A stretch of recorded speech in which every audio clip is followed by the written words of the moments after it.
everyone, I'm Sarah Vedeler and this is my friend Amanda Murphy, and we are hanging out together and decided that we would have some fun today. Yes, I get to be the student. Okay. I'm ready. You are? I am a fabric designer for Benartex, and I'm an expert for Bernina for the Q series, so I love to quilt. I'm sort of about all things quilting, but what I don't have expertise in is what you do, the computerized like quilting and the hoop.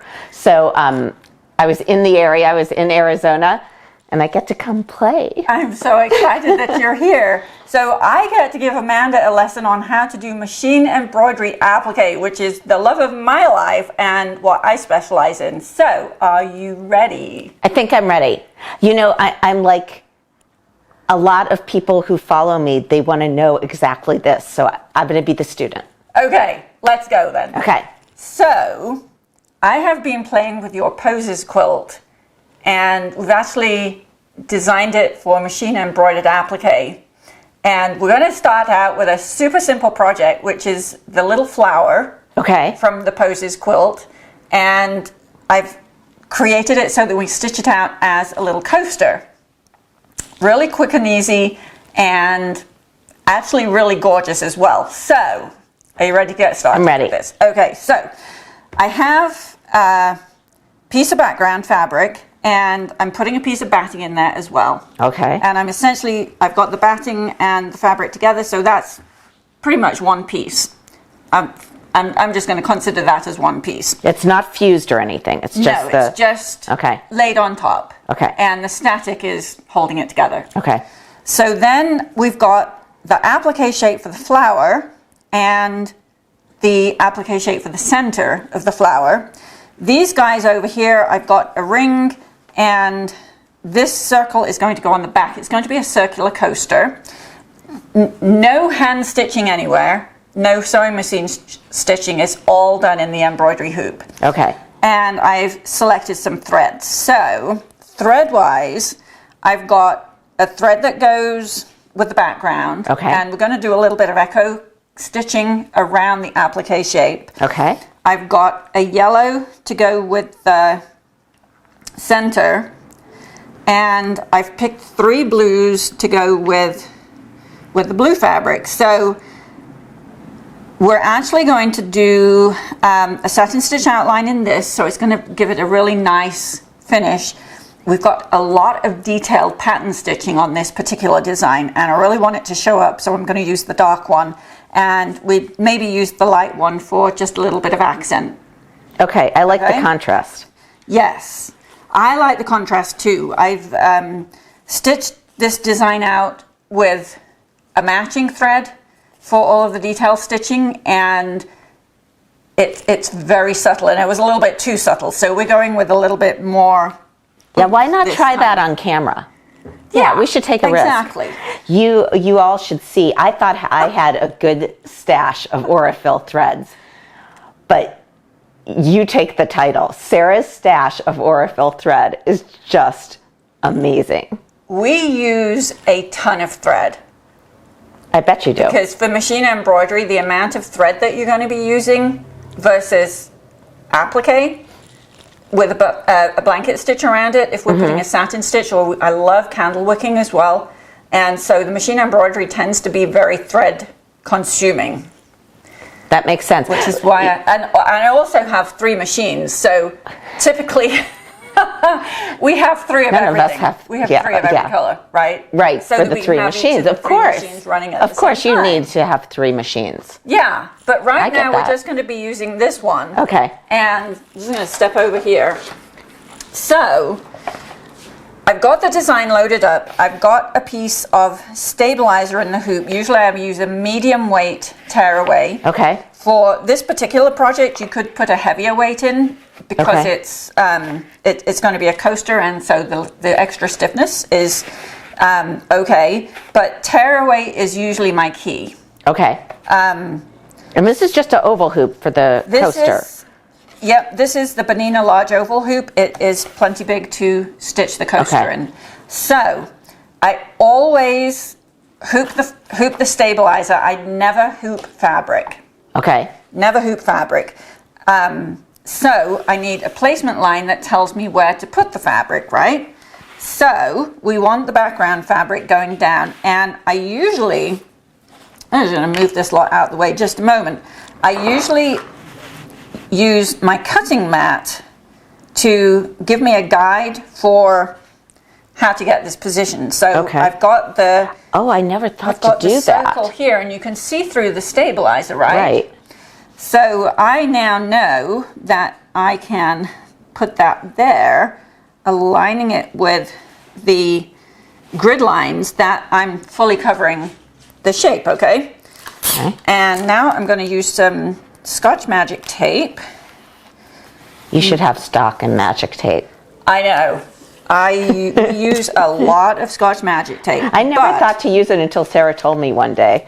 You know, it's pretty inexpensive in comparison with some of the branded tape for quilting that you can use, and it does a great job. So I've now got the background fabric exactly where it needs to be, and if we flip over, you can see I'm covering that. Okay. I'm actually a little bit down, but that's okay. I'm pretty much covered.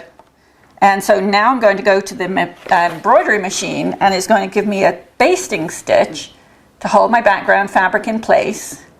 And then it's going to give me a placement line to show me where to put the applique shape. So there is absolutely no guesswork for what goes where.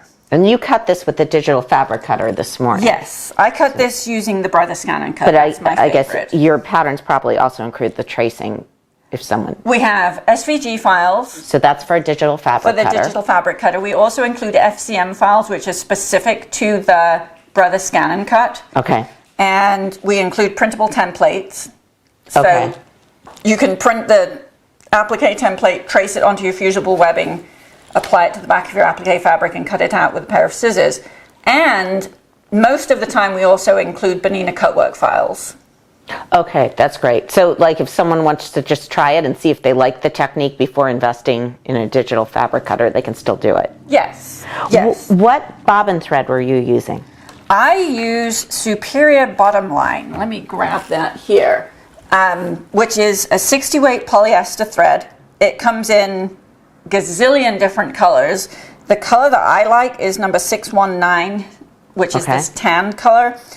It works with pretty much every single color. There's two exceptions when I would change the bobbin thread, and that is if I'm stitching with white thread on a white background, in which case I would put white bobbin thread. Okay. Or if I'm stitching with black thread or a very dark thread on black background, in that case I would use black bobbin thread. Okay. But this, there is never any need to really never any need to change it for the vast majority of stitching. Okay. And I just like this thread. I go through lots of it. Okay, so you have cotton on the top and polyester on the bottom, but it doesn't cause any issues. No, perfectly balanced. Okay. So yeah, works really well. Okay, so I'm going to pop this onto the machine, and it's going to do that basting line. Okay. And then it's going to do the placement line for the applique shape. Okay. And then we'll be right back. Sounds good.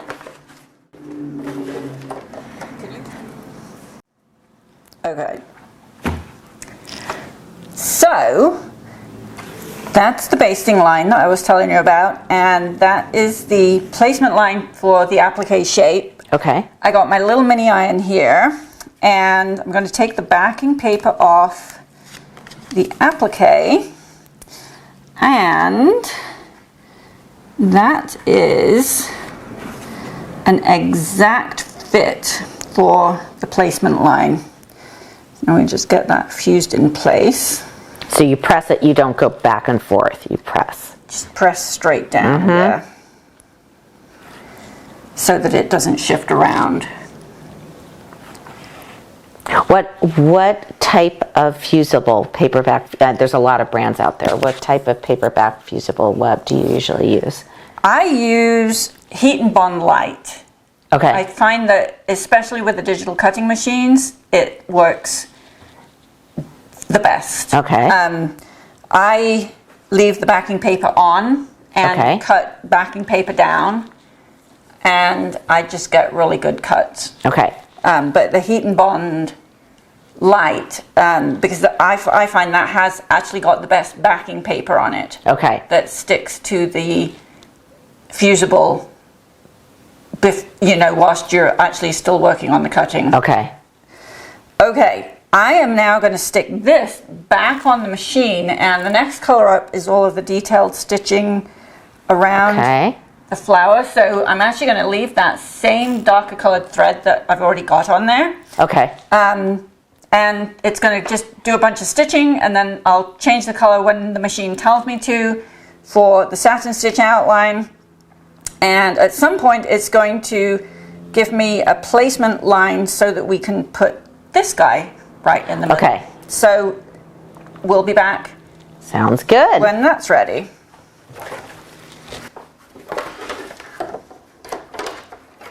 I'm ready. Okay. So now I have the placement line for the center stitched Okay. out. I stitched it in yellow because the shape itself is yellow. It's not highly visible, but I can see it just enough. So I'm going to take the backing paper off this. Actually, the backing paper is already off. And I actually like to align the grain line on the fabric with my appliques, which is why I'm kind of looking at this thinking, where exactly is the grain line? It's So this is cotton shot pearl, so you can actually see the grain a yeah. little bit. Now this is also a pretty symmetrical little shape, but there we go, and that actually has got the grain line Okay. lined up. So I'm gonna get that stuck down. Now, because this is a light colored fabric, pretty much all of my yellow fabrics, I will put a white fabric behind it. Okay. If I'm putting it on a darker color. Like an actual, So that like, what type of product do you use for that? Actually, Michael Miller Cotton Couture has a bright white. Okay. And that is a super fine fabric, so it almost disappears. Okay, So because I've always used fusible woven for that. I found that doesn't actually cut very well in the cutting machine. Oh, okay. Okay, so you're trying to So- back it with something really light. Yeah, so just backing it, and that really just keeps the color nice and crisp if you are stitching onto a dark color. So, This is like making fabric with thread. I know, isn't it pretty? Yes, it is very And pretty. you can change it up, just different colors of thread. Right. You create a different look. Yeah, create a completely different look, as we'll see when we have a look at the Posy quilts. that we It's stitched so pretty. So I'm going to get this finished up. It's going to do a satin stitch around the flower. It's going to do a triple stitch around the satin stitches. And then there's a little bit of echo quilting in the background here. Okay. And then I will show you what we're going to do with this piece to finish it off. Okay. Okay? Sounds good. Here we go. And this is actually a pretty quick stitch on this satin stitch. There's about 10 minutes left to stitch here. Okay. And of course, if you have 3 machines, you really... I have 3 machines, but they're not as big. Well, when we're working on a big project, we typically will have the 3 machines running at the same time, just to get stuff done in a timely manner. I'm actually surprised, though, how many people have 2 machines. Right. So that they can maybe do embroidery on one machine whilst they're piecing on another machine, because depending on what you're stitching, sometimes the machine is going to be going for a decent long time. Right. So And you need to be around, but you don't necessarily need to be standing right over Yeah, it. you don't usually need to babysit it too much. Right. And I love the way the thread on here is giving us that little extra pop of color. Right. The fabric is a very subtle kind of yellow, and the thread is gives that little pop there. Okay, I am actually going to do the triple stitch in the same color. Okay. To go around the outside. So the triple stitch, it's around the inside of the satin stitch, but and around the outside. And around the outside, stitch, okay. Yes. It's kind of my signature satin stitch. To do that, I think it just gives you a really pretty finish. And you can use the thread colors. That's really noisy. We have it running on top speed so we can make a video. You can use the thread colors. So you've essentially got three colors going with every satin stitch. And you can do all kinds of different fun things by changing the colors of the triple stitch that you put on the inside and the outside to make it look kind of dimensional. Now I'm going to put some of this off-white in the center. Okay. And then I'm going to use the same off-white for all of the triple stitching. Okay. The triple stitching around the outside. So when you choose fabric, and you're going to add this level of detail, you don't want your fabric to be too busy because the thread would just get lost. Right. Which is one of the reasons why I like the cotton shot so much, because it gives me the gorgeous colors. Like a depth of color, but it's not flat solid. Mm-hmm. It's got that kind of two-tone thing going on. Mm-hmm. And that allows for the thread work to really shine and be visible. Right.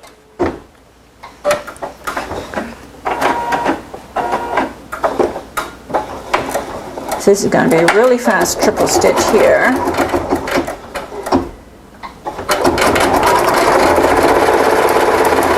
So we do a fair amount of thumb twiddling on these little tiny stitch outs. You could read a book, take up another hobby. I actually have found that there are quite a few people who do hand applique. Oh, really? As well as machine embroidered applique. So they do that while the machine's running. Yeah. I guess that's the way to do it. A nice contrast. We have to multitask. Yeah. Well, I guess I do that if the long arm's running, if it's running with Q-matic on it. Then I'm usually piecing or doing something else where I hear the machine, but I'm not necessarily on the machine all the time. Right. So you can hear if a thread breaks or something. Right. It stops, and then you can go rescue it. Or if it stops stitching because it's ready for the next row. Yeah. So I find that machine embroidery is actually fairly hypnotic. You can very happily stand and watch it stitching. And space out and almost meditative. That's because you do a really good job digitizing. So you do the work for people like us who just put it in the hoop. Because I made your Christmas stocking, I was like, oh, this is nice. It's just going to work out. I don't have to think much about it. Okay, now it's ready to do the echo stitching around the outside. So I am just going to keep this same color and let it do the stitching. So how do you decide when you're digitizing? Some of your bigger hoops, you do the applique and then you hoop later for the quilting. How do you decide when to execute the applique and the quilting in one hooping versus in multiple hoopings? It depends on the project. So this is a real super simple thing. Okay. Right? Right. So one hooping is perfect. Okay. If I'm working on a queen size quilt and I want the back to look as nice as the front, right, without putting a false back on it, right, then I will do the applique onto the background fabric. Okay. As you would do if you were making any quilt. Get the top completed, then layer that with the batting and the background. So it's more like a traditional quilt. Yeah. Okay. And then quilt the whole quilt sandwich in the hoop without any stabilizer. Right, so because the batting's in. Okay. We're hooping the entire quilt sandwich. Okay. Yeah. Maybe I'll get a new hobby. I'll just stitch out your designs. Well, you know, quilting in the hoop is perfect for people who just don't have the quilting gene, you know? Because not everybody has it. Or I love the quilting, but I appreciate this too. I love it all, right? See how beautiful this looks with the echo stitching coming around it? It does look very, very even too. Just the texture. I mean, that's what we love about quilting. It's the texture, right? Yeah. I can't wait till they see what the project is. I know. Because I walked in and it was just incredible. I can't wait.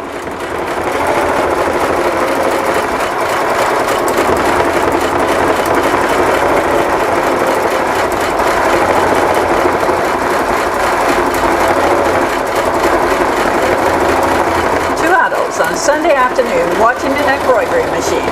That's right. That's how it should be. That's a good Sunday. We never see each other, so this is like a treat. But it is so easy to get caught up just standing here watching it. I know.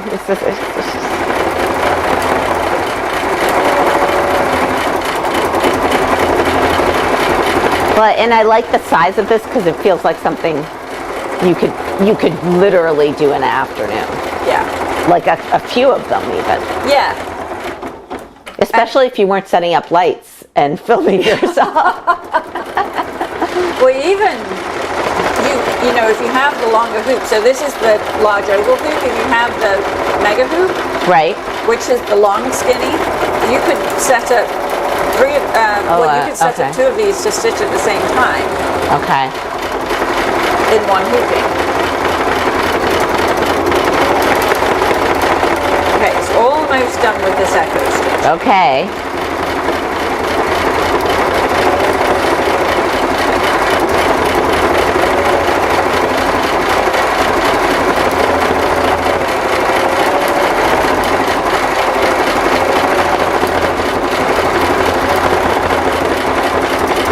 Now, what kind of batting is this?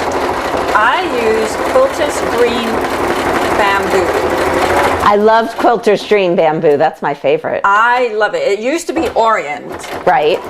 But it's a blend. It's a blend. So it's got silk, cotton, tencel, and bamboo. Right. It's beautifully soft.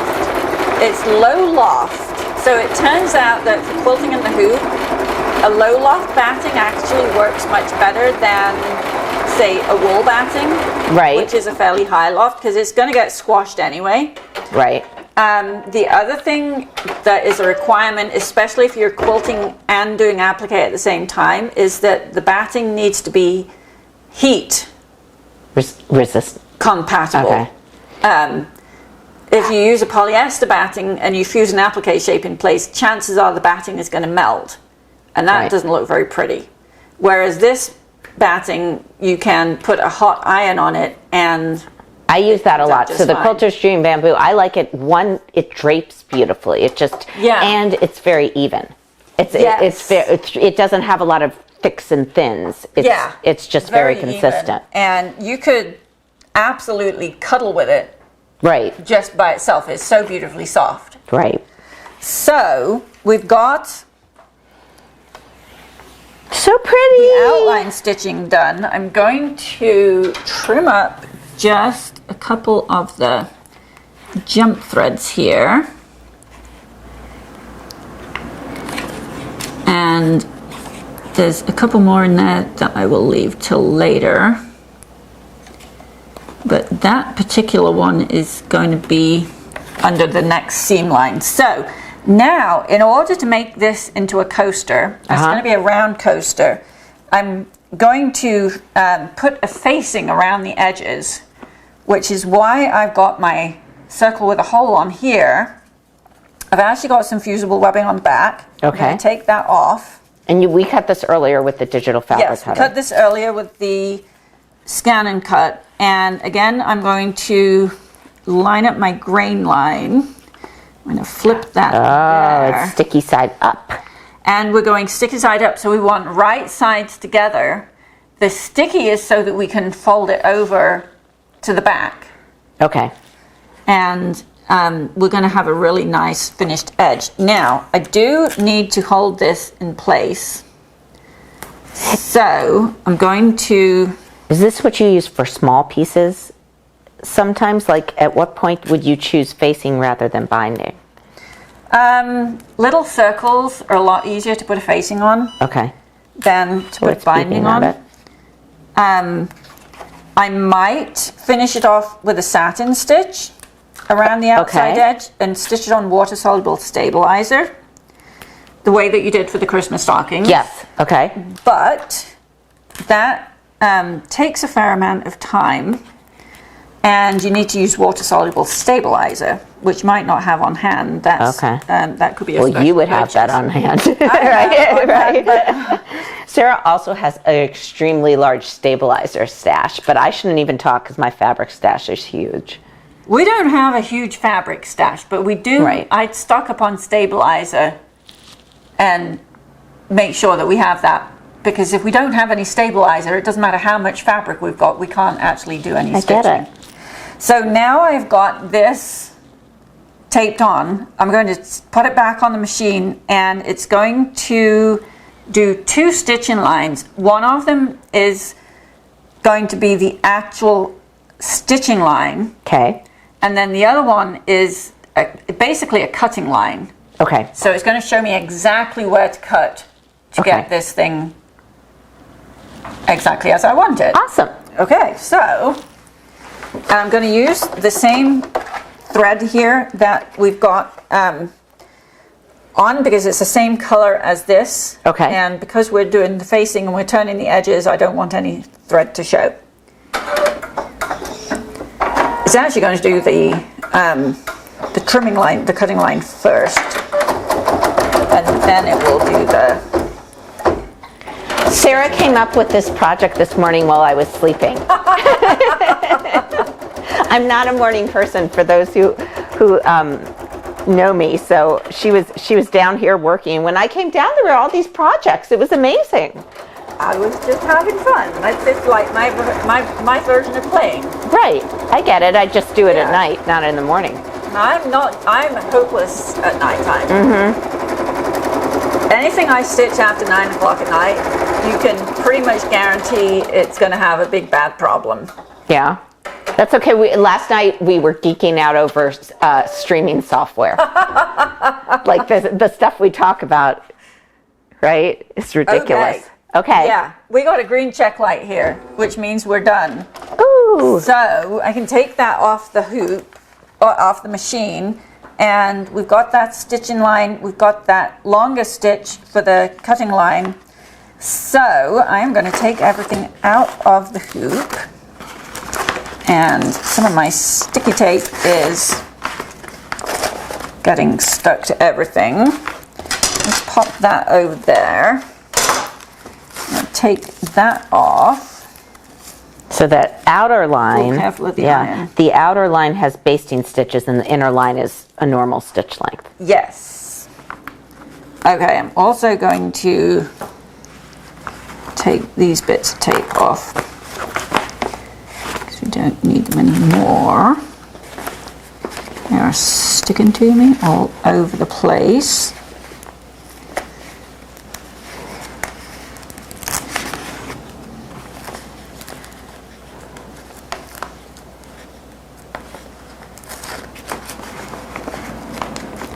Okay, so we could tear some of the stabilizer away, because it is tear away, and that kind of makes life a little bit easier. So I'm going to just tear that away from around the outside on the back. We can. So I can see here that your thread is actually, the tension is set for embroidery, so yes, you're pulling your top thread to the back. Yes. Okay. Now, if I was quilting in the hoop and I wanted the back to look as nice as the front, I actually have a tension sampler design, which allows me to play with the top and the bottom tension so that I can get the top and the bottom both looking good, so that it's going to look really nice as the back of a quilt.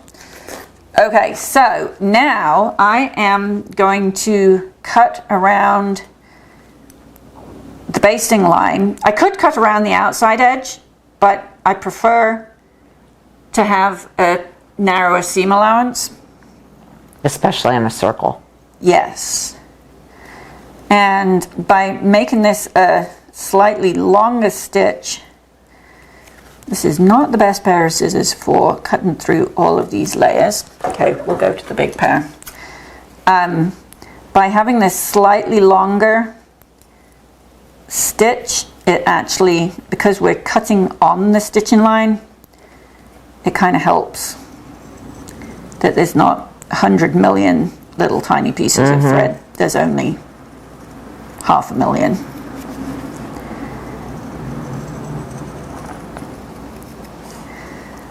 And also by having this stitching line or cutting line, it helps you get a nice even seam allowance rather than just kind of winging it. You're almost done. I can't believe how fast this came together. Well, I wasn't up for it in the morning when you were digitizing it, so. Well, the digitizing part actually I had the flower design already. Right. And so it was just a case of adding a circle, putting a little bit of the outline stitching on there. So now I'm turning this thing kind of right side out, and I'm going to use my fingernail on the inside just to get it nice and smooth, hopefully.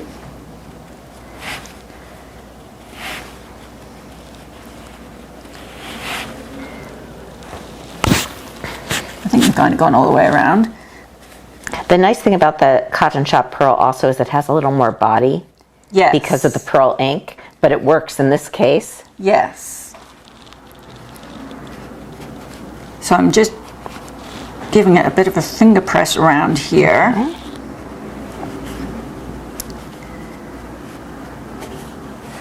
And then you can use this guy, which has turned itself off, but it's still decently warm. Maybe not. Let's just wait for this to heat up again. I should have noticed the front light was off. It's okay. It's nice and warm on a cold day. You really have acclimated to the Southwest because you think this is cold. Right? We've been getting some nice days. It's beautiful. Yeah. It's chilly in the morning though. Okay, there we go. Now we're nice and hot again. Is it, like, I'm surprised here how cool it is in the mornings. But it is January. Is it February or January? It's February already. Oh, it's February. Now this is actually not sticking. Ow. Sometimes there we go. I find that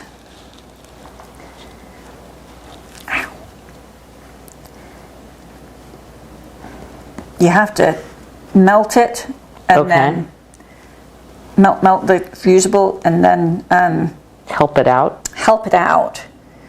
Usually, like if you have a piece of batting and then you can save your fingers because it's kind of hot.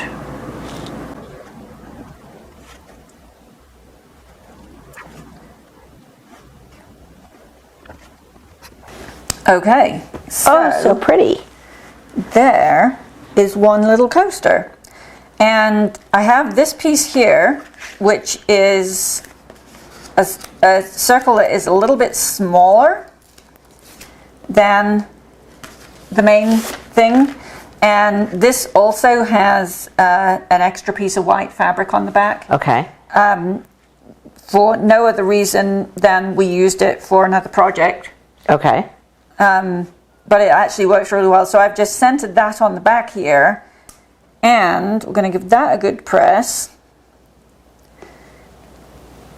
And a bigger iron would be better for this. because it's a bigger thing. But this works for now.